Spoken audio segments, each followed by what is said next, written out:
Malagulaman, talaga. Masarap daw yung pares dito sa Pares Best. So, tara! Hey everyone, may bago tayong napuntahan na paresan. Dito yan sa Pares Best sa Malolos. Favorite ko na tong plato na to. Itong Pares Best ay nagsimula sa Rizal. At ngayon meron silang 3 branches. Sa Angono, sa Marikina. At ngayon, nandito na rin sila sa Malolos, Bulacan. Pinagmamalaki nila yung kanilang pares na original Pares style. Ito yung pares sa parang asado. Meron regular, tsaka yung gusto ko na may tendon. So, 190 to and then 195. Diba? 5 pesos difference lang. Balanse yung tamis at alat, hindi gaanong malapot yung sarsa. Napapa-extra rice ka dito.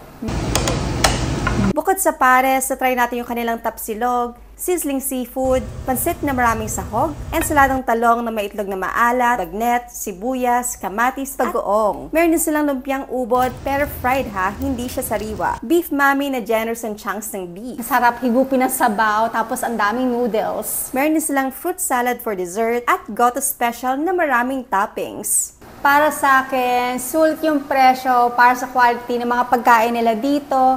Hindi tinipid yung serving, tapos guaranteed pang bagong luto. Last factor yung comfort sa akin, lalo ngayon mainit sa labas, pero malamig dito. Kasya up to 34 packs. May parking at madaling silang makita dahil along MacArthur Highway lang sila sa mismong Uno gas station, katabi ng Land Bank. Open sila daily from 12 p.m. until 9 p.m. Stay hungry!